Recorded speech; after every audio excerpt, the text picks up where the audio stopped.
بسم الله الرحمن الرحيم.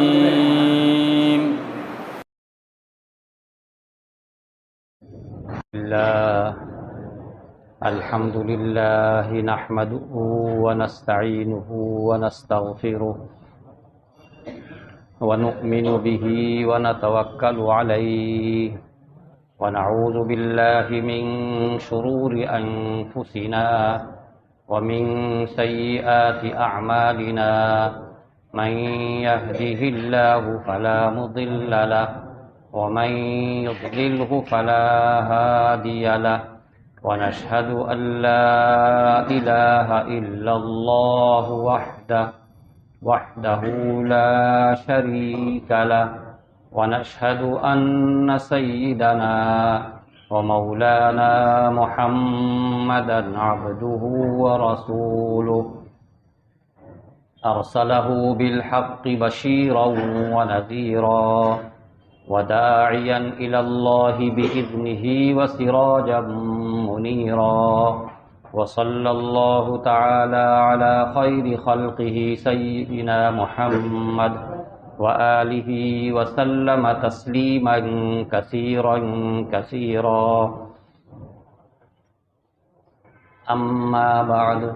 أعوذ بالله من الشيطان الرجيم بسم الله الرحمن الرحيم يا أيها الذين آمنوا لا تتخذوا اليهود والنصارى أولياء بعضهم أولياء بعض ومن يتولهم منكم فإنه منهم إن الله لا يهدي القوم الظالمين فترى الذين في قلوبهم مرض يسارعون فيهم يقولون نخشى أن تصيبنا دائرة فعسى الله أن يأتي بالفتح أو أمر من عنده فيصبحوا على ما أصروا في أنفسهم نادمين ويقول الذين آمنوا أهؤلاء الذين أقسموا بالله جهد أيمانهم إنهم لمعكم حبطت أعمالهم فأصبحوا خاسرين يا أيها الذين آمنوا من يرتد منكم عن دينه فسوف يأتي الله بقوم يحبهم ويحبونه أذلة على المؤمنين أعزة على الكافرين يجاهدون في سبيل الله ولا يخافون لومة لائم ذلك فضل الله يؤتيه من يشاء والله واسع عليم إنما وليكم الله ورسوله والذين آمنوا الذين يقيمون الصلاة ويؤتون الزكاة وهم راكعون ومن يتول الله ورسوله والذين آمنوا فإن حزب الله هم الغالبون صدق الله العظيم.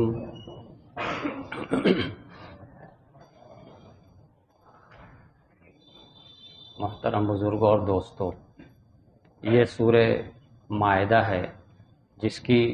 آیت نمبر 51 سے 56 تک تلاوت کی گئی ہے. ان آیات میں جو خاص باتیں ذکر کی گئی ہیں ان کا خلاصہ مختصر وقت میں پیش کیا جائے گا انشاءاللہ.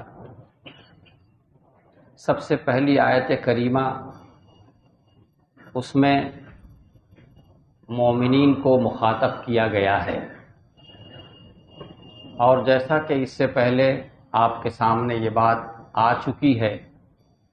کہ اللہ سبحانہ و تعالی جب کوئی اہم بات پیش کرنا چاہتے ہیں، کوئی اہم ہدایت دینا چاہتے ہیں، تو بہت ہی پیار اور محبت سے مومنین کو مخاطب کرتے ہیں۔ یا ایھا الذین آمنو، اے ایمان والو، اے میرے وہ بندو جو ایمان لا چکے ہو، یعنی اے میرے پیارو، اس طرح اللہ تعالیٰ مخاطب فرماتے ہیں۔ تو جو مومن ہوتا ہے وہ اپنا دل جھکا لیتا ہے کہ میرا رب مجھ سے کیا کہنا چاہ رہا ہے، مجھے جھک کر کے ادب کے ساتھ، محبت کے ساتھ اور عظمت کے ساتھ سننا چاہیے، اس نیت سے کہ میں اس پر عمل کروں۔ تو اس آیت میں جو بات ارشاد فرمائی جا رہی ہے، ہمیں اسی اہتمام سے سننے کی نیت کر لینا چاہیے۔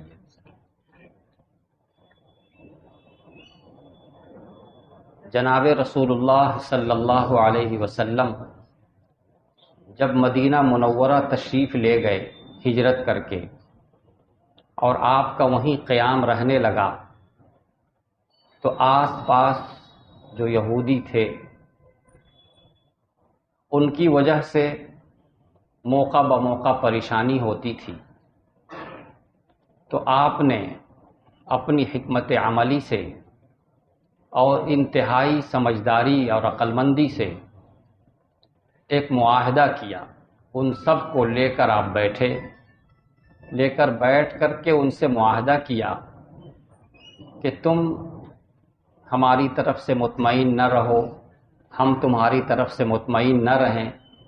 دونوں ایک دوسرے کو پریشان کرتے رہیں، ایک دوسرے سے پریشان ہوتے رہیں۔ یہ کوئی زندگی نہیں ہے۔ زندگی وہ ہے جو سکون کے ساتھ گزرے،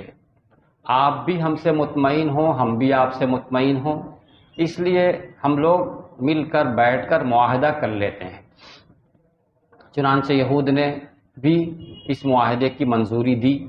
چنانچہ آپ لے کر بیٹھ کر آپ نے معاہدہ کیا، جس کا خلاصہ مختصر یہ تھا کہ تم ہمارے خلاف کبھی جنگ نہیں کرو گے۔ جنگ بندی کا گویا معاہدہ ہو گیا، نہ آپ براہ راست ہم سے کبھی جنگ کریں گے ہمارے خلاف۔ اور دوسری بات یہ بھی ہے، معاہدے کا ایک حصہ، ایک شق یہ بھی ہے کہ اور اگر کوئی ہمارے خلاف جنگ کرنے آیا تو آپ اس کی مدد بھی نہیں کریں گے، اس کا ساتھ نہیں دیں گے۔ گویا نہ آپ خود مسلمانوں سے ہم سے جنگ کریں گے اور نہ کسی جنگ کرنے والے آنے والے کی مدد کریں گے، اس کا ساتھ دیں گے، بلکہ اگر کوئی جنگ کرنے آیا تو ہمارے ساتھ ہو کر کے اس سے لڑیں گے۔ گویا یہ معاہدہ کا 3 حصہ ہو گیا۔ پہلا تو یہ ہے کہ آپ خود مسلمانوں کے خلاف جنگ نہیں کریں گے، ہم سے جنگ نہیں کریں گے۔ دوسرا یہ کہ اگر کوئی جنگ کرنے آیا ہم سے تو آپ اس کا ساتھ نہیں دیں گے۔ اور تیسرا یہ کہ اگر کوئی جنگ یا کوئی حملہ کر دیا ہم پہ تو آپ ہمارے ساتھ ہو کر کے اس سے لڑیں گے۔ یہی تینوں بات ہماری طرف سے بھی رہی کہ ہم بھی آپ سے جنگ نہیں کریں گے، اور اگر کوئی آپ سے لڑنے آیا تو ہم اس کا ساتھ نہیں دیں گے، اس کا ساتھ دے کر کے آپ سے لڑنے لگ جائیں، ایسا نہیں کریں گے۔ یہ معاہدہ ہو گیا۔ اب اس کے بعد جانبین سے، یعنی دونوں طرف سے معاہدہ ہو جانے کے بعد دونوں ایک دوسرے سے مطمئن ہو کر زندگی گزارنے لگے، یہ سکون والی زندگی۔ رسول اکرم صلی اللہ علیہ وسلم مدینہ طیبہ میں اور حضرات صحابہ کرام مدینہ طیبہ میں اب ان کی طرف سے مطمئن ہو کر کے کہ وہ کچھ نہیں کریں گے، مطمئن ہو کر زندگی گزارنے لگے۔ لیکن یہود کی جو فطرت تھی اسلام دشمنی کی، اپنی فطرت سے مجبور ہو کر انہوں نے معاہدہ کی عہد شکنے کی، معاہدہ توڑا، خفیہ طور پہ سازش کر کے۔ انہوں نے یہ کیا کہ خفیہ طور پر مشرکین مکہ کو خط لکھا، اور خط لکھ کر کے انہیں دعوت دی کہ ہمارے یہاں جو قلعے ہیں جس میں ہم ہیں مضبوطی کے ساتھ محفوظ، ان قلعوں میں آپ لوگ آئیے۔ تو خفیہ طریقے پر خط لکھ کر کے سازش کر کے ان کو دعوت دی۔ ظاہر ہے کہ یہ معاہدہ کو توڑنا ہوا، معاہدہ کی خلاف ورزی ہوئی، اور بہت بڑی خلاف ورزی ہوئی۔ دوسری طرف وہ مسلمانوں کے درمیان گھس کر ان سے دوستی ظاہر کر کے ان کے بیچ اندر آ کر کے گھستے، ان کے ساتھ رہتے، ان سے بات چیت کرتے، ان سے دوستی کرتے، اور دوستی کر کے اندر کی چیزوں کو، راز کو لے کر مشرکین مکہ تک باتوں کو پہنچاتے، گویا جاسوسی بھی کرتے۔ تو معاہدہ ایک تو وہ توڑا کہ خط لکھ کر کے انہیں دعوت دی، اور دوسری طرف اندر گھس کر کے اندر کی راز، اندر کی باتوں کو لے کر کے ان تک پہنچاتے۔ اس سے بہت بڑا نقصان ہو سکتا ہے۔ رسول اکرم صلی اللہ علیہ وسلم کو جب اس سازش کا پتہ چلا اور اس عہد شکنی کا پتہ چلا کہ انہوں نے عہد توڑ دیا ہے اور یہ اندر اندر یہ ساز باز کر رہے ہیں، یہ حرکتیں کر رہے ہیں، تو آپ نے کھل کر کے ان کو کہہ دیا کہ تم نے چونکہ عہد شکنی کی ہے اور تم نے یہ غلطی کی ہے، اس لیے اب ہم اپنا ایک دستہ بھیج رہے ہیں تم سے جنگ کرنے کے لیے، تاکہ تم اپنے اس طرح کی غلطیوں کو بند کرو اور اس طرح کی شرارتوں کو بند کرو۔ اس موقع پر یہ آیت کریمہ نازل ہوئی۔ اب آپ جب حالات کو سمجھ گئے کہ کس موقع پر یہ آیت نازل ہوئی ہے، تو اب اس آیت کو سمجھنے میں آپ کو آسانی ہو جائے گی، اور اس کا حکم جو ہے اس کو آپ اپنے اندر لینے کے لیے پوری طرح تیار ہو جائیں گے۔ اللہ سبحانہ و تعالیٰ اس آیت کریمہ میں فرما رہے ہیں، یا ایھا الذین آمنوا لا تتخذوا الیہود والنصارى اولیاء، کہ اے ایمان والو سنو، تمہیں بہت ہی تاکید کے ساتھ یہ حکم دیا جاتا ہے کہ یہود اور نصارہ دونوں، ان دونوں کو تم جگری دوست نہ بنانا کبھی بھی۔ لا تتخذوا الیہود والنصارى اولیاء، اولیاء ولی یعنی جگری دوست۔ یہاں پر یہ واضح کرنا ہم بہت ہی ضروری سمجھتے ہیں تاکہ کسی کو کسی طرح کی غلط فہمی نہ ہو۔ غیروں کے ساتھ جو ایمان والے نہیں ہیں ان کے ساتھ حسن سلوک کرنا، مدارات کرنا، نرمی کرنا، رواداری کے ساتھ پیش آنا، یہ خود اسلام حکم دیتا ہے۔ غلط طریقے سے پیش آنے کی اسلام اجازت نہیں دیتا۔ مدارات کرنا، حسن سلوک کرنا، نرمی سے پیش آنا، رواداری، بھائی چارگی، ان سب چیزوں کا حکم اسلام نے دیا ہے۔ لیکن ان سب کے بعد ایک آخری درجہ ہے جس کا نام ہے جگری دوستی، دلی دوستی، دل میں دوستی پیدا ہو جائے۔ یہ دل میں دوستی جو ہے اس کو موالات کہا جاتا ہے۔ اللہ تعالیٰ نے اس کی اجازت نہیں دی، اس کو منع فرما دیا۔ لا تتخذوا الیہود والنصارى اولیاء، یہود اور نصارہ سے دلی دوستی مت کرنا۔ دلی دوستی کرنے کا مطلب یہ ہوگا کہ پھر جو ان کے مذہب کے اندر جو باتیں ہیں اس سے بھی تعلق پیدا ہو جائے گا، اور ایک وہ دن آ سکتا ہے کہ کل کو دل میں یہ بات پیدا ہونے لگ جائے کہ تب ہم بھی انہی کے مذہب پہ چلتے ہیں، انہی کے طریقے پہ چلتے ہیں۔ ان کے مذہب کی چیزوں کو پسند کر کے اپنے مذہب اسلام کو چھوڑ نہ بیٹھو، اور اس کے اندر کے جو احکام ہیں جو اللہ تعالیٰ نے ہدایات دی ہیں، ان ہدایات سے تم کہیں برگشتہ نہ ہو جاؤ، تمہارا دل اس سے نہ پھر جائے۔ جب دلی دوستی ہوگی تو اس کا ڈر بہت زیادہ ہوگا، اس لیے دلی دوستی سے منع کر دیا گیا، اور یہ فرمایا کہ سنو، یہ آپس میں، یہود آپس میں ایک دوسرے سے اپنے مذہب کی بنیاد پر دلی دوستی رکھتے ہیں، اسی طریقے سے نصارہ یہ بھی آپس میں اپنے مذہب کی بنیاد پر دلی دوستی رکھتے ہیں۔ تو یہ لوگ آپس میں اپنے مذہب کی بنیاد پر دلی دوستی رکھتے ہیں، جب کبھی کوئی معاملہ پیش آئے گا تو وہ تمہارے خلاف کھڑے ہو جائیں گے اگرچہ تم ان کے ساتھ دوستی رکھو۔ اس لیے تمہاری یہ ذمہ داری ہے، تم اس باریکی کو سمجھو کہ جس طرح وہ آپس میں مذہب کی بنیاد پر دلی دوستی رکھتے ہیں وہ ٹھیک ہے، رکھتے ہیں، تم ان سے دلی دوستی تم کو نہیں رکھنا ہے۔ ہاں، رواداری، اچھا سلوک، ان کو ستانا نہیں، ان کو پریشان نہیں کرنا، ان کو راحت پہنچانا، ان کو آرام پہنچانا، یہ سب تمہاری ذمہ داری ہے، یہ تعلیم دی جاتی ہے۔ لیکن آرام پہنچانا الگ بات ہے، کاروبار ان سے کرنا الگ بات ہے، سچائی کے ساتھ معاملہ پیش کرنا ان کے ساتھ، یہ سب الگ ہے۔ لیکن دلی دوستی، دل کے اندر بات پیدا ہو جائے کہ وہ ہم ایک ساتھ ہیں، جگری، یہ بات درست نہیں ہے، اس کی اجازت نہیں ہے۔ بعضهم اولیاء بعض، وہ آپس میں ایک دوسرے کے جگری دوست ہیں، وہ آپس میں ایک دوسرے کے دلی اور گہری دوستی رکھتے ہیں، ان کی ایک بنیاد ہے، لیکن تم ان کے ساتھ دلی اور گہری دوستی تم کو رکھنے کی اجازت نہیں ہے۔ اور ساتھ ساتھ یہ بھی وضاحت کر دی جا رہی ہے وَمَن يَتَوَلَّهُم مِّنكُمْ کہ سنو تم میں سے جو شخص ان کے ساتھ دلی دوستی رکھے گا، دلی دوستی رکھے گا، دل کی گہرائی میں ان کی دوستی رکھ لے گا، فَإِنَّهُ مِنْهُمْ تو ہم سمجھیں کہ یہ بھی انہی میں سے ہے۔ دیکھیے قرآن کا یہ کھلا ہوا اعلان ہے، اس آیت کو ذہن نشی کر لیجئے، یہ آیت نمبر 51 ہے سورہ مائدہ کی، جس میں اللہ تعالیٰ فرما رہے ہیں وَمَن يَتَوَلَّهُم مِّنكُمْ فَإِنَّهُ مِنْهُمْ تم میں سے جو شخص ان سے دلی دوستی کر لے گا، دل کی گہرائی میں ان کی دوستی پیدا کر لے گا، تو ہم سمجھیں گے کہ وہ بھی انہی میں سے ہے۔ ظاہر ہے کہ دل کی گہرائی میں دوستی کا مطلب یہ ہو جائے گا کہ ان کا پہناوا بھی اچھا لگنے لگے گا، ان کا کھانا بھی اچھا لگنے لگے گا، ان کے سارے طریقے اچھے لگنے لگے۔ دل کی دوستی کا تو مطلب یہی ہوتا ہے۔ رواداری الگ چیز ہے، ہم ان کے ساتھ اچھا سلوک کریں گے، لیکن دل میں جب دوستی پیدا ہو جائے گی تو اس کا مطلب یہی ہوگا کہ دوست تو اپنے دوست کے طریقے پر ہوتا ہے، دوست تو اپنے دوست کے طریقے پر ہوتا ہے، جیسا وہ رہنا پسند کرتا ہے ایسے یہ بھی رہنا پسند کرے گا، کیونکہ دوستی اسی کو کہا جاتا ہے۔ جیسا وہ پہننا پسند کرے گا ایسے یہ بھی پہننا پسند کرے گا، پھر نتیجہ کے طور پر معاملہ بہت دور تک چلا جائے گا۔ اس لیے وَمَن يَتَوَلَّهُم مِّنكُمْ جو شخص تم میں سے ان سے دلی دوستی رکھے گا، گہرائی کے ساتھ دوستی رکھے گا، فَإِنَّهُ مِنْهُمْ تو ہم سمجھیں گے کہ یہ انہی میں سے ہے، یہ بھی انہی میں شمار ہو جائے گا۔ ظاہر ہے کہ یہ تو بہت بڑا جرم ہو جائے گا ہماری طرف سے کہ ہم ان میں شمار کر لیے جائیں۔ ان اللہ لا یہدی القوم الظالمین سنو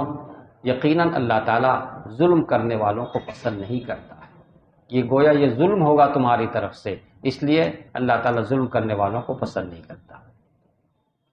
جب یہ آیت کریمہ نازل ہو گئی، گویا ایک اعلان ہو گیا کہ یہود اور نصارہ سے دلی دوستی نہیں کرنا ہے، دل کی گہرائیوں میں ان کی محبت نہیں بیٹھنی چاہیے۔ جب یہ اعلان ہوا تو بعض صحابہ کرام جنہوں نے ذاتی طور پر بھی بہت سے معاہدے کر رکھے تھے یہودیوں سے، انہوں نے کھل کر کے اعلان کر دیا، جیسے حضرت عبادہ ابن صامت رضی اللہ تعالی عنہ یہ آئے اور آ کر کے انہوں نے اعلان کیا کہ یا رسول اللہ صلی اللہ علیہ وسلم ہم ان سے بیزاری ظاہر کرتے ہیں، ہم بالکل ان سے کسی طرح کی دلی دوستی نہیں رکھتے، ہم ان سے بیزاری ظاہر کر رہے ہیں، بیزاری کا اظہار کر رہے ہیں، اور ہم تو دلی دوستی اللہ تعالیٰ سے رکھتے ہیں اور اللہ کے رسول صلی اللہ علیہ وسلم سے رکھتے ہیں، اور جو پکے سچے ایمان والے ہیں ہم ان سے دلی دوستی رکھتے ہیں۔ یہ انہوں نے اعلان کر دیا۔ کچھ لوگ جو اپنے آپ کو مومن کہتے تھے، مسلمانوں میں اپنے آپ کو شامل رکھتے تھے، ان کے لیے مسئلہ کھڑا ہو گیا کہ اب ہم کیا کریں؟ اگر ہم کھل کر اعلان کرتے ہیں کہ ہم بھی اللہ کے ساتھ ہیں اور رسول کے ساتھ ہیں اور مومنین کے ساتھ ہیں،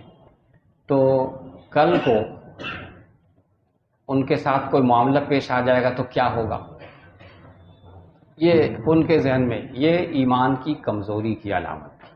چنانچہ جو لوگ پکے اور سچے ایمان والے نہیں تھے ان کو یہ فکر ستانے لگی، یہ سوچ ان کے اندر داخل ہو گئی کہ اگر آج ہم کھل کر کے اعلان کر دیتے ہیں کہ ہم آپ کے ساتھ ہیں اور رسول کے ساتھ ہیں اور صحابہ کے ساتھ ہیں، تو کل کوئی مصیبت آ گئی، کوئی پریشانی آ گئی، کوئی مسئلہ، کوئی ضرورت ہی پیش آ گئی، تب کیا ہوگا؟ یہ سوال ان کے ذہن میں پیدا ہوا، اس لیے وہ کھل کر کے ادھر آنے کی ہمت نہیں کر سکے۔ جو منافقین تھے وہ کھل کر کے ادھر آنے کی ہمت نہیں کر سکے، بلکہ انہوں نے کھل کر کے کہا بھی تو یہ کہا کہ کبھی کوئی ضرورت پیش آ گئی، کوئی بات پیش آ گئی تو ہماری کوئی ضرورت ہی ان سے پڑ گئی تو اب کیا ہو؟ وہ کھل کر یہ کہنے لگے، اور ذہن میں یہ بات تھی کہ اگر وہ جو سازش کر رہے ہیں یہود، مشرکین مکہ کو بلا کر اور ان کو اسلام کے خلاف جو سازش کر رہے ہیں، اس سازش میں اگر وہ کامیاب ہو گئے، یہود ہی غالب ہو گئے، یہود ہی جیت گئے اور یہ مسلمان شکست کھا گئے، ہار گئے، تو اس وقت ہم کہیں کے نہیں رہ جائیں۔ اگر ہم ان سے الگ ہو گئے، آج اعلان کر دیا بیزاری کا، اور کل کو وہی غالب آ گئے، وہی جیت گئے، تو پھر ہم کہاں کے رہیں گے؟ ہم تو کہیں کے نہیں رہیں گے، ہم تو مر جائیں گے۔ یہ خوف ان کو ستانے لگا۔ اس خوف کی وجہ سے وہ جو ہے ہمت نہیں کر سکے اور وہ انہی کے ساتھ رہے۔ جب وہ انہی کے ساتھ رہے تو اللہ تعالیٰ نے اس کو بھی ظاہر کر دیا۔ خوب اچھی طرح سن لیجئے، اللہ تعالیٰ پچھلے لوگوں کی کوئی بھی چیز کو ذکر کرتے ہیں تو ہم آپ کو بار بار بتا چکے ہیں کہ یہ قصہ کہانی کی کتاب نہیں ہے۔ قصہ سنانے کے لیے اللہ تعالیٰ نہیں بیان کرتے ہیں، بلکہ اس لیے بیان کرتے ہیں کہ تمہاری بھی یہ سوچ نہیں ہونا چاہیے جو سوچ ان کی تھی۔ اس سوچ کو یہاں اسی لیے ذکر کرتے ہیں اللہ تعالیٰ۔ تو اب اس کو دھیان سے سنیے، اس کی اگلی آیت میں اللہ تعالیٰ فرما رہے ہیں فَتَرَى الَّذِينَ فِي قُلُوبِهِم مَرَضٌ۔ تو اے دیکھنے والے، کوئی بھی اے دیکھنے والے، یا تو براہ راست رسول اکرم صلی اللہ علیہ وسلم کو خطاب ہے کہ اے محمد صلی اللہ علیہ وسلم آپ دیکھیے گا، یا ہر انسان کو خطاب کیا جا رہا ہے کہ اے دیکھنے والے تم دیکھو گے الذین فی قلوبہم مرض، جن کے دلوں میں بیماری ہے، یعنی جن کے دلوں میں نفاق ہے، جن کے دلوں میں پکا ایمان نہیں ہے، ایمان کی کمزوری ہے، نفاق ہے، ان کو تم دیکھو گے کیا یسارعون فیہم، انہی کی طرف دوڑ کر جائیں گے۔ یہ جب اعلان ہو گیا، قرآن نے اعلان کر دیا، تو اس اعلان کے بعد وہ دوڑ کر ان کی طرف جائیں گے اور کیا کہیں گے یقولون نخشی ان تصیبنا دائرہ، وہ کہتے ہیں کہ ہم کو ڈر ہے کہ گردش زمانہ کی طرف سے کوئی مصیبت پیش آ جائے تو ہم اس میں نہ گھر جائیں، ہم اس میں نہ گھر جائیں۔ آج ہم لوگوں کو اپنے اپنے گریبان میں جھانک کر کے دیکھنا ہوگا اور دیکھ کر کے فیصلہ کرنا ہوگا کہ ہم ایمان کی طرف مکمل طریقے سے آنے کے لیے پوری طرح تیار ہیں، یا یہ کہ ہمارے دلوں میں ایسے لوگوں کا ڈر بھی گھسا ہوا ہے کہ کل کو کوئی بات پیش آ گئی تو ہم آج ان سے الگ ہوں گے تو کل کیا پیش آئے گا۔ ایسے لوگ جو غلط راہ کی طرف چلتے ہیں، غلط کام کرتے ہیں، اسلامی حکام سے دور رہ کر کے دیگر دوسرے معاملات کرتے رہتے ہیں، اور لوگ ان سے ڈر کر انہی کی سوچ میں زندگی گزارتے ہیں اور ان سے الگ ہونے میں ڈرتے ہیں کہ کل کوئی بات پیش آ گئی، کل ہم کو کوئی ضرورت ہی پڑ گئی، کچھ ہو گیا تب کیا ہوگا، یہ ڈر ان کو ستاتا رہتا ہے۔ تو جو ڈر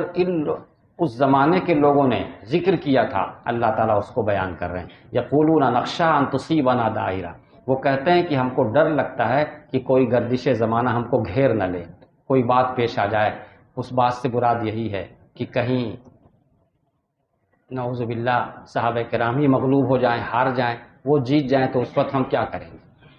اس وقت اگر ہم ادھر اعلان کر دیتے ہیں تو ہم ان کی نظر سے بھی گر جائیں گے، پھر تو اس وقت وہ جیت جائیں گے تو ہمیں تو پکڑ پکڑ کے پیٹ کے ختم ہی کر دیں گے۔ یہ خوف ستاتا ہے ان کو۔ تو اللہ تعالیٰ جواب دے رہے ہیں آگے کہ تم کو یہ خوف ہے کہ کہیں وہی جیت جائیں اور یہ ہار جائیں اور ان کی شکست ہو جائے، اس وقت کیا حال ہوگا؟ تو اللہ تعالیٰ فَعَسَى اللَّهُ أَن يَأْتِيَ بِالْفَتْحِ أَوْ أَمْرٍ مِّنْ عِنْدِهِ، فرماتے ہیں کہ ارے ایسا بھی ہو سکتا ہے کہ اللہ تعالیٰ ان کو فتح دے دیں، رسول اکرم صلی اللہ علیہ وسلم کو فتح دے دیں اور حضرات صحابہ کرام کو فتح مل جائے، اس وقت کیا ہوگا؟ یہ کیوں نہیں سوچتے؟ پھر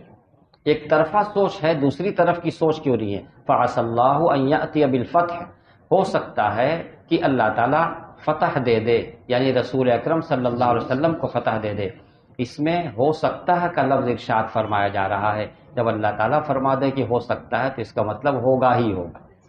تو یہ الفاظ ہیں فَعَسَى اللَّهُ أَن يَأْتِيَ بِالْفَتْحِ، بہت ہی قریب ہے یا ہو سکتا ہے کہ اللہ تعالیٰ فتح دے دے، اور اس سے مراد فتح مکہ ہے۔ فتح مکہ ہو جائے گا۔ آج مدینہ منورہ میں سب لوگ ہیں، معاہدہ ہو چکا ہے، اس معاہدہ کی شکنی لوگ معاہدہ عہد شکنی کر رہے ہیں اور سازشیں کر رہے ہیں۔ وہ وقت قریب ہے کہ اللہ تعالیٰ فتح دے دیں گے۔ او امر من عنده، یا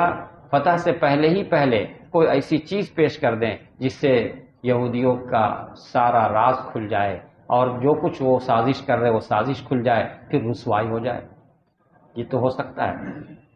فَعَسَى اللَّهُ أَن يَأْتِيَ بِالْفَتْحِ،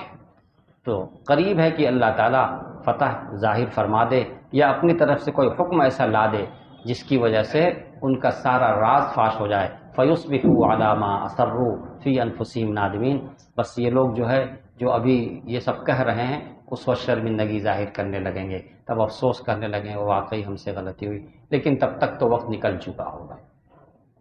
ان آیات میں ہمیں یہ سبق ملا کہ حق کو تلاش کر کے حق کی طرف رہنا چاہیے۔ کل کو کیا ہوگا نہیں ہوگا، اس خوف سے ہم ایسے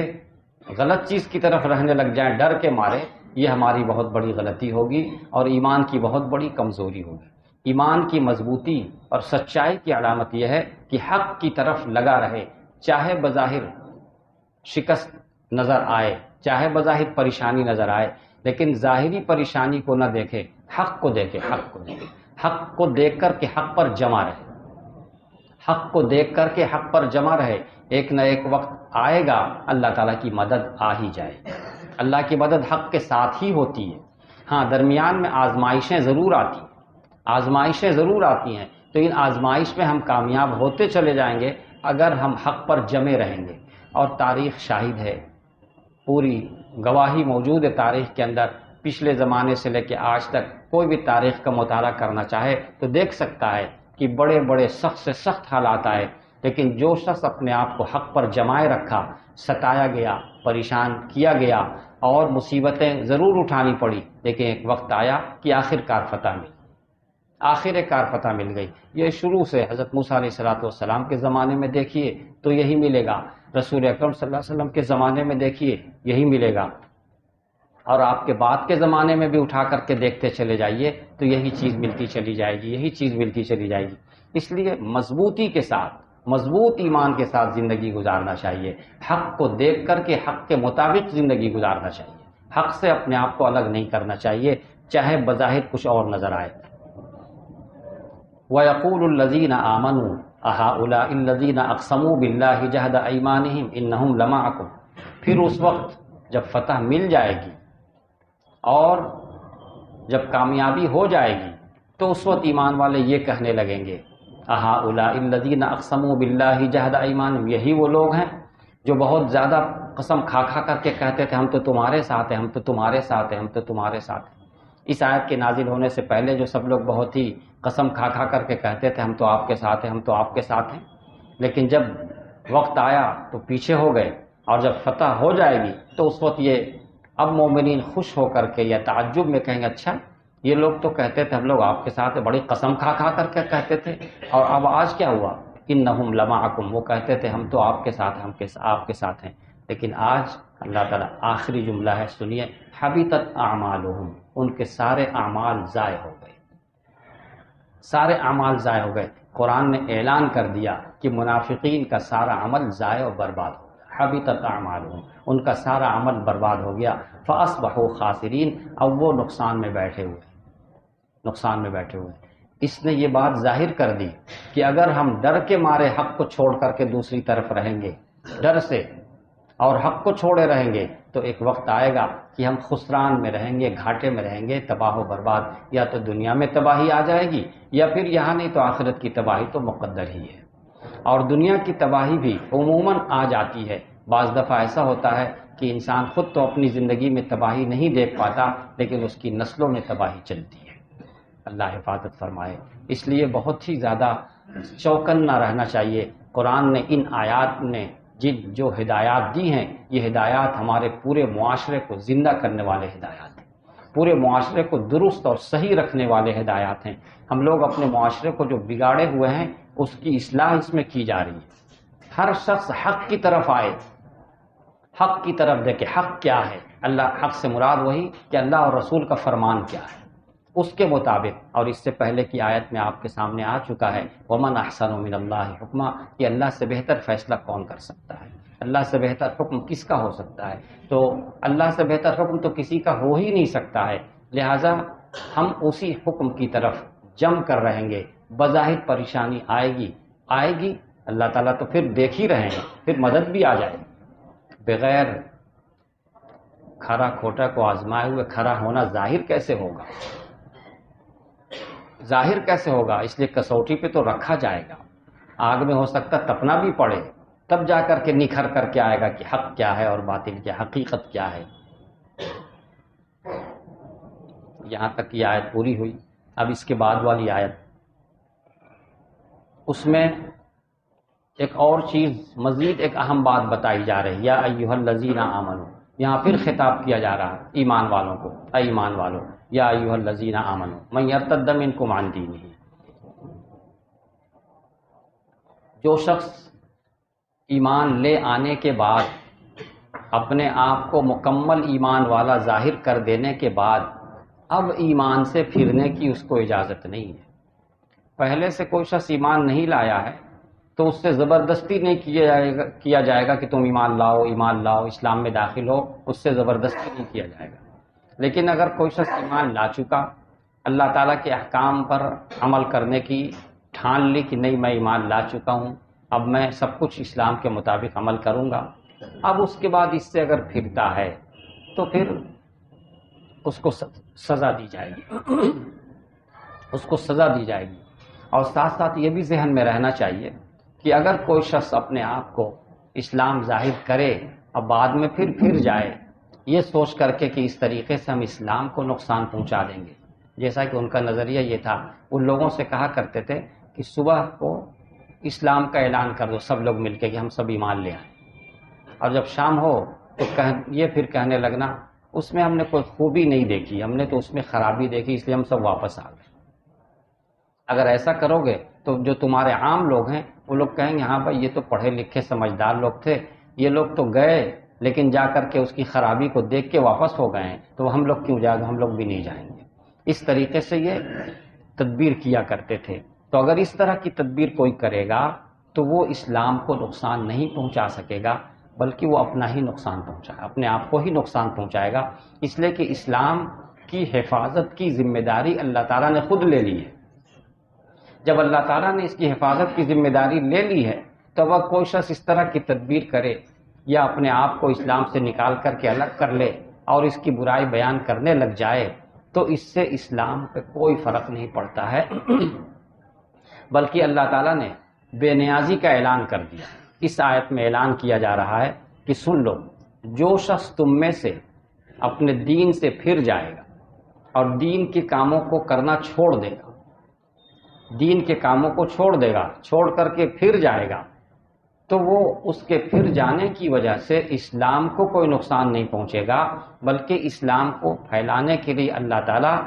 دوسری قوم کو لے آئیں گے، ایسے لوگوں کو لے آئیں گے جو اس پر اور زیادہ محنت کرے گی اور اس کو اور زیادہ عام سے عام کرنا شروع کر دے گی۔ یہ اللہ تعالیٰ نے بہت ہی بے نیازی کے ساتھ یہ اعلان کر دیا۔ اس اعلان کے بعد ہر شخص کو اب خوف پیدا ہو جانا چاہیے کہ ہم کو اپنے آپ کو اسلام پر جمائے رکھنا یہ ہماری ذمہ داری ہے، تب ہم کامیاب ہو پائیں گے، اور اگر ہم اپنے آپ کو اس سے ہٹاتے ہیں تو اللہ کی ذات بے نیاز ہے اور اللہ کا دین بھی بے نیاز ہے، اسلام بھی بے نیاز ہے۔ صاف صاف اعلان ہو رہا کہ اللہ تعالیٰ ایسے لوگوں کو لے آئیں گے جن سے خود اللہ تعالیٰ محبت کریں گے اور وہ لوگ بھی اللہ سے محبت کریں گے، ایسے لوگوں کو لے آئیں گے، بقوم یحبہم ویحبونہ، ایسے لوگوں کو لے آئیں گے جن سے اللہ محبت کرے گا اور وہ لوگ بھی اللہ سے محبت کریں گے۔ شاید گرمی لگ رہی ہے آپ لوگوں تو پنکھا چلوا دیجیے۔ فسوف یأتی اللہ بقوم یحبہم ویحبونہ، تو اللہ تعالیٰ ایسی قوم کو لے آئیں گے جن سے خود اللہ تعالیٰ محبت کریں گے اور وہ لوگ بھی اللہ سے محبت کریں گے۔ یہ صفت ایسی ہے کہ اس صفت میں گویا یہ ظاہر کر دیا گیا ہے کہ جن لوگوں کو اللہ تعالیٰ لائیں گے، جو دوسری قوم کو اللہ تعالیٰ لائیں گے، ان کی صفت یہ ہوگی کہ اللہ ان سے محبت کرے اور یہ بھی اللہ سے محبت کریں گے، دونوں طرف سے، محب اور محبوب دونوں طرف سے یہ معاملہ ہوگا۔ اگر یہ بات ہے تو اب ہم کو کیا کرنا ہے؟ اس صفت کے آنے کے بعد اب ہماری سوچ یہ ہونی چاہیے کہ ہم بھی ایسے اعمال کریں کہ اللہ ہم سے محبت کرنے لگ جائے اور ہم خود بھی اللہ سے محبت کریں، ہم خود بھی اللہ سے محبت کریں۔ یہ صفت اب ہم کو اپنے اندر لانا چاہیے، اس لیے کہ اللہ تعالیٰ نے یہاں اعلان کر دیا ہے کہ اگر تم دین سے پھر جاؤ گے، دین کی طرف سے دور ہو جاؤ گے، تو ہم ایسے لوگوں کو لا دیں گے جن سے اللہ محبت کرتا ہے اور وہ بھی اللہ سے محبت کرتے ہیں۔ لہذا پہلی صفت یہ ہو گئی کہ ہم کو خود اس کی فکر کرنی چاہیے۔ دوسری صفت ان کی یہ ہے اذلۃ علی المؤمنین اعزۃ علی الکافرین، وہ مسلمانوں کے لیے تو بالکل نرم دل ہوں گے اور کافروں کے اوپر سخت، یہ ان کی صفت ہوگی۔ مسلمانوں کے لیے نرم ہوں گے، یعنی چونکہ اللہ کے احکامات پر عمل کریں گے تو اللہ کے احکام پر عمل کرنے کا نتیجہ یہی ہوگا کہ اب ان کے دل جو ہے مسلمانوں کے لیے نرم ہوں، اور عزت علی الکافرین، کافروں کے لیے سخت ہوں گے۔ سخت کا مطلب مسلسل ان سے یہی کہتے رہیں گے تم ایمان پر آؤ، ایمان پر آنے کی محنت کرو، ان کے اوپر اس طرح کی یہ محنت کریں گے، ان کی کوشش کریں گے۔ یجاہدون فی سبیل اللہ، اللہ کی راہ میں وہ جہاد کریں گے۔ ولا یخافون لومۃ لائم، اور کسی ملامت کرنے والے کی ملامت کا خوف نہیں رکھیں۔ انسان جب کسی تحریک کے لیے اٹھتا ہے، کسی محنت کے لیے اٹھتا ہے، تو اس کے سامنے دو بہت بنیادی رکاوٹ آتی ہے۔ ایک تو جس کے خلاف کھڑا ہوا ہے اس کی طاقت کو دیکھتا ہے کہ اس کی طاقت کتنی ہے اور اس کے حساب سے پریشان ہوتا ہے۔ دوسرے اپنے جو قریبی لوگ ہوتے ہیں ان کی طرف سے لعن طعن تشریح، یہ کیا مذاق اڑا رہے ہیں، کیا طنز کر رہے ہیں، کیا طعنہ دے رہے ہیں۔ تو آپ دو چیز سامنے آتی ہے، مخالف اس کی طاقت کو دیکھتا ہے، اور دوسرے اپنے لوگ جو ہوتے ہیں جو مخالف نہیں ہیں ان کی طرف دیکھتا ہے کہ یہ کیا کر رہے ہیں، یہ کون سا طعنہ دے رہے ہیں، کیا طنز کر رہے ہیں۔ یاد رکھیے، مخالف کی طاقت سے انسان نہیں گھبراتا ہے، وہ تو کھڑا ہی ہوتا ہے اس کے خلاف، لیکن اس کو پریشانی کہاں ہوتی ہے؟ جب اپنے لوگ طعنہ دینے لگتے ہیں، جب اپنے لوگ طنز کرنے لگتے ہیں، وہاں سے اس کو پریشانی ہوتی ہے، وہاں سے اس کے قدم لڑکھڑاتے ہیں۔ تو یہاں پر دونوں کو ذکر کیا، یجاہدون فی سبیل اللہ، وہ اللہ کی راہ میں جم کر کے کام کرتے ہیں، بالکل نہیں ڈرتے ہیں۔ ولا یخافون لومۃ لائم، اور دوسری طرف جو تھی ملامت کرنے والے کی ملامت کا خوف، لعن طعن تشنیع، جو اپنے لوگ ہوتے ہیں وہ اس کی بھی پرواہ نہیں کرتے، اور جو شخص اس کی پرواہ نہیں کرتا ہے وہی آگے بڑھتا چلا جاتا ہے، اور جو اس کی پرواہ کرنے لگتا، فکر کرنے لگتا لوگ کیا کہیں گے، لوگ کیا کہیں گے، لوگ کیا کہیں گے، اس میں بیچارہ گھبرا جاتا ہے، پریشان ہو جاتا ہے۔ یہاں پہ ایک اشارہ ہم اور کر دیں، بہت سے بیچارے جوان یا ادھیڑ عمر کے لوگ کچھ دین کی طرف آنا چاہتے ہیں، ان کے مزاج میں آ جاتا ہے، دل میں آ جاتا ہے کہ مجھے آنا چاہیے، لیکن اپنے قریبی لوگوں سے ان کو شرمندگی محسوس ہوتی ہے، شرمندگی محسوس ہوتی ہے کہ وہ کیا کہیں گے، وہ کیا کہیں گے، اور اس کے بعد بیچارے تھوڑی ہمت کر کے آگے بڑھتے ہیں، بس ان کے دوستوں میں سے کوئی کچھ ایک طنز کر دیتا، کوئی ایک طعن کر دیتا ہے، بس پھر یہ پیچھے ہٹ جاتے۔ یہ جو دوستوں کا طعنہ ہے، دوستوں کی طرف سے طنز ہے، یہ دوستی کا کام نہیں ہوا، یہ دشمنی کا کام۔ ایک شخص اگر ہمت کر کے آگے بڑھا ہے، دین کی طرف بڑھا ہے، اچھائی کی طرف بڑھا ہے، تو دوستوں کو چاہیے کہ اگر اس کا ساتھ نہیں دے پا رہے ہیں تو کم سے کم طعنہ تو دینے سے رکیں۔ حالانکہ دوستی کا حق تو یہ کہ اس کا ساتھ دیں،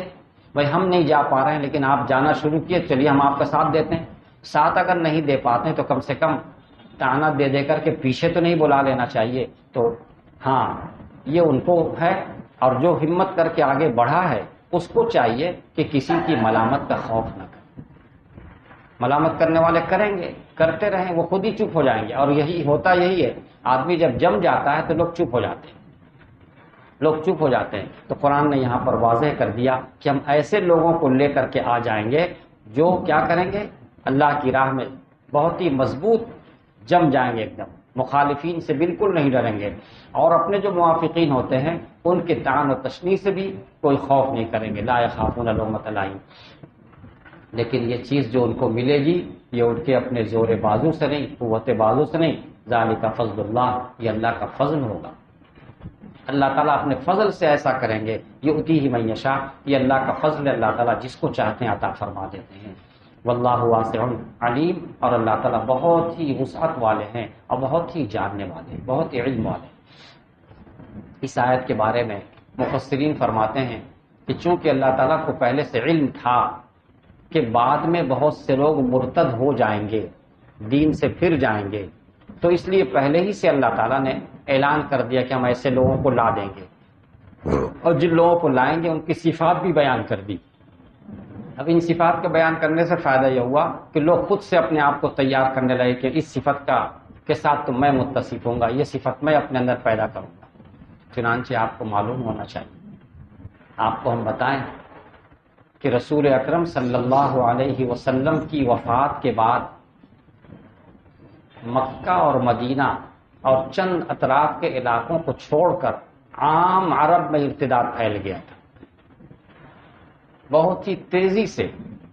اور حضرت ابوبکر صدیق رضی اللہ تعالیٰ عنہ کے ہاتھ میں خلافت آئی تو بہت بڑی پریشانی، بہت بڑا مسئلہ کھڑا ہو۔ ابھی ان کے اوپر ایک تو بہت بڑا غم تھا ہی رسول اکرم صلی اللہ علیہ وسلم کی وفات کا، اس غم میں تھے ہی ابھی کہ دوسرا مسئلہ کھڑا ہو گیا کہ تمام اطراف میں لوگ دین سے پھرنا شروع ہوئے۔ حضرت ابوبکر صدیق رضی اللہ تعالیٰ عنہ نے لوگوں کو اکٹھا کیا اور اکٹھا کر کے کہا کہ یہ تو بہت بڑا مسئلہ آ گیا، مجھے ان سے جہاد کرنا۔ سارے صحابہ کرام کہنے لگے حضرت یہ موقع ایسا نہیں ہے کہ ان سے جہاد کیا جائے، ابھی نرمی کی جائے، ابھی خاموشی اختیار کی جائے، ہو سکتا کچھ دنوں کے بعد ان کو سمجھ آ جائے، اس لیے چھوڑ دیجیے۔ لیکن حضرت ابوبکر رضی اللہ عنہ نے بہت ہی قوت سے کہا کہ نہیں، میں تو جہاد کروں۔ حضرت عمر فاروق رضی اللہ تعالیٰ عنہ سامنے آئے، انہوں نے کہا کہ حضرت آپ ان لوگوں سے کیسے جہاد کیجیے گا، یہ تو ایمان والے ہیں، یہ تو کلمہ پڑھ رہے ہیں، یعنی کلمہ طیبہ لا الہ الا اللہ پڑھ رہے ہیں، اور آپ صلی اللہ علیہ وسلم نے فرمایا ہے کہ میں تو جہاد اس وقت تک کروں گا جب تک کہ وہ لا الہ الا اللہ کہہ لیں، جب لا الہ الا اللہ کہہ لیں گے بس ان کا خون اب محفوظ ہو جائے گا، تو یہ تو کلمہ پڑھنے والے ہیں، تو آپ کیسے ان سے جہاد کریں گے؟ لیکن حضرت ابوبکر رضی اللہ عنہ نے اس وقت فرمایا کہ میں رسول اکرم صلی اللہ علیہ وسلم کے زمانے میں نماز، روزہ، زکوٰۃ یہ سب فرائض تھے، آج بھی ان میں کوئی ذرا بھی فرق کرے گا تو میں اس سے جہاد کروں گا، یعنی نماز پڑھے گا لیکن زکوٰۃ نہیں دے گا، نماز کو مانے گا اور زکوٰۃ کا انکار کرے گا، میں اس سے جہاد کروں۔ اور زیادہ تر یہی معاملہ پیش آیا تھا کہ وہ لوگ کہہ رہے تھے کہ ہم اب زکوٰۃ نہیں دیں گے، ہم سے ہمارا مال کوئی نہیں لے سکے، لیکن حضرت ابوبکر رضی اللہ عنہ جم گئے کہ میں تو ان سے جہاد کروں گا، میں تو ان سے جہاد کروں گا، اور دیکھا کہ لوگ ساتھ نہیں دے رہے ہیں، آپ تنہا ہتھیار لے کے نکل گئے۔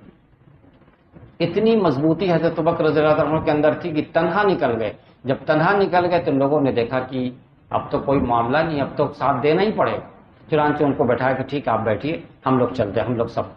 اس کے بعد فوراً پروگرام بنایا گیا کہ یہاں ان کو بھیجا جائے، وہاں ان کو بھیجا جائے، وہاں ان کو بھیجا جائے، اور بھیجا گیا۔ پھر بعد میں حضرات صحابہ کہنے لگے کہ ہم لوگ شروع میں ابوبکر رضی اللہ عنہ کے خلاف تھے، لیکن سمجھ میں آیا کہ ان کا ہی فیصلہ برحق تھا، ان کا ہی فیصلہ برحق تھا۔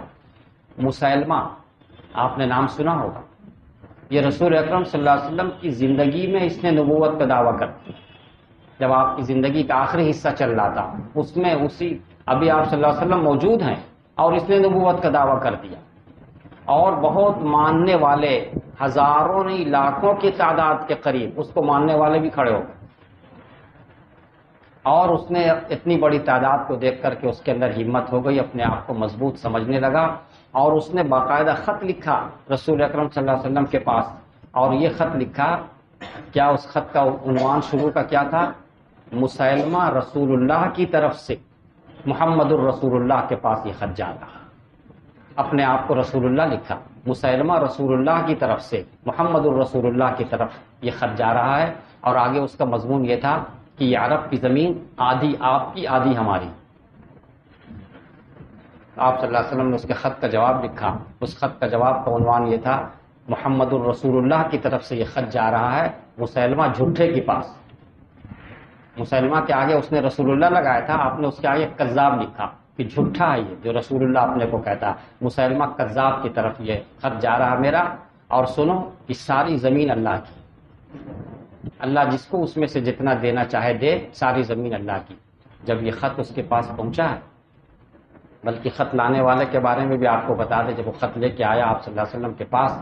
تو آپ نے فرمایا کہ سنو، تم لوگ خط لے کر آئے ہو، قاصد ہو، قاصدوں کو چونکہ قانون ہے کہ قاصدوں کو قتل نہیں کیا جاتا ہے، ان کو کوئی سزا نہیں دی جاتی ہے، اگر یہ قانون نہ ہوتا تو میں ابھی تم لوگوں کو قتل کروا دیتا۔ ایسا خط لے کر کیا ہو ایسے شخص کی طرف سے جو رسول ہونے کا دعویٰ کر رہا،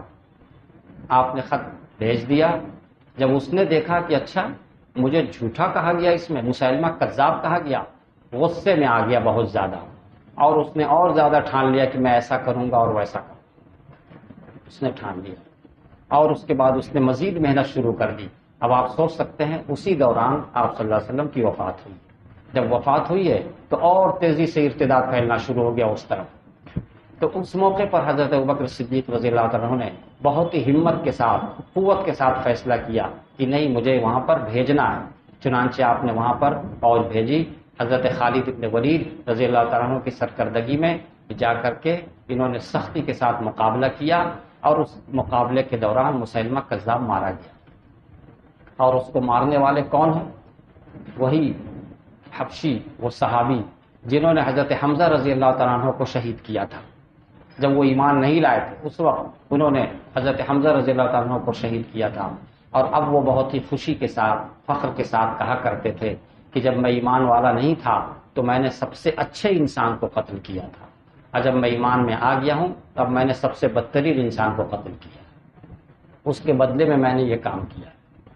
اور اسی زمانے میں اسود عنسی ایک شخص تھا، اس نے بھی نبوت کا دعویٰ کیا تھا، اور وہ بھی آپ صلی اللہ علیہ وسلم کے زمانے ہی میں دعویٰ کیا تھا۔ آپ نے یمن کے جو حاکم تھے جن کو آپ نے بنایا تھا گورنر، ان کو آپ نے بھیجا کہ تم محنت کرو، سب کو لوگوں کو جماؤ دین کے اوپر اور اس کے ساتھ مقابلہ کرو۔ چنانچہ اس سے مقابلہ ہوا، اور اس مقابلے میں راتوں رات اسود عنسی جو ہے ایک شخص فیروز دیلمی اس کا نام تھا، اس نے اس کو راتوں رات قتل کیا، اسود کو، جو دعویٰ کرتا تھا نبی ہونے کا، رسول ہونے کا۔ آپ صلی اللہ علیہ وسلم کے پاس راتوں رات آسمان سے خبر آ گئی کہ اسود عنسی کا آج قتل کر دیا گیا۔ آپ نے رات کو اپنے مخصوص صحابہ کو بتا دیا، دیکھو اسود عنسی آج قتل کر دیا، جو نبوت کا دعویٰ کرتا تھا۔ یہ رات میں آپ نے خبر دی ہے، اور اسی کی صبح کو آپ صلی اللہ علیہ وسلم کی وفات ہوئی۔ لیکن یہ خاص ہی لوگوں کو ابھی تک یہ خبر پہنچی تھی۔ پھر ربیع الاول کا مہینہ جب ختم ہونے کا قریب آیا تب باضابطہ وہاں سے جنگ کی فتح کی خبر آئی اور سب کچھ پتہ چلا۔ تو یہ جو اس آیت میں جو کچھ کہا جا رہا ہے کہ اگر تم ایمان سے پھرو گے تو ہم ایسے لوگوں کو پیدا کریں گے جو لوگ یہ کام کریں گے، تو آپ صلی اللہ علیہ وسلم کے بعد حضرت ابوبکر صدیق رضی اللہ تعالیٰ عنہ جن لوگوں کو لے کر کے آپ آگے بڑھے ہیں، کہا جاتا ہے کہ یہی لوگ ان کے مصداق ہیں۔ اور اس کے بعد جو لوگ محنت کریں گے، دین کا کام دین کے طریقے کے مطابق کریں گے، جیسا اس پہ بتایا جا رہا، ان کی یہ صفت ہوگی کہ اللہ ان سے محبت کرے گا، یہ اللہ سے محبت کریں گے، مومنین کے لیے نرم ہوں گے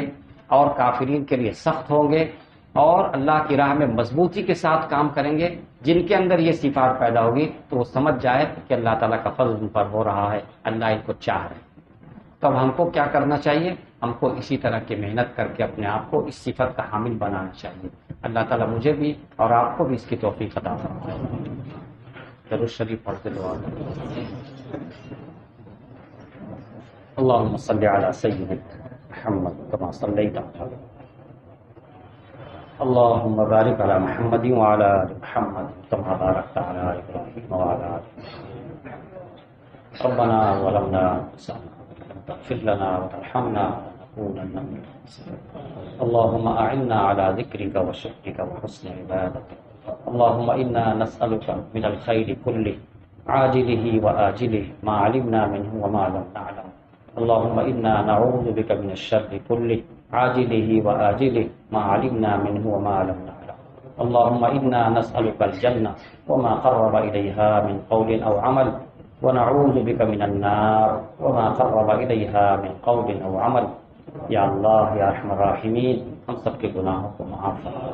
ہم سب کی کوتاہیوں سے درگزر فرما دیجیے۔ یا اللہ جو ہدایات ہمارے سامنے آ رہی ہیں قرآن کریم کی، یا اللہ ان ہدایات پر عمل کرنے والا بنا دیجیے،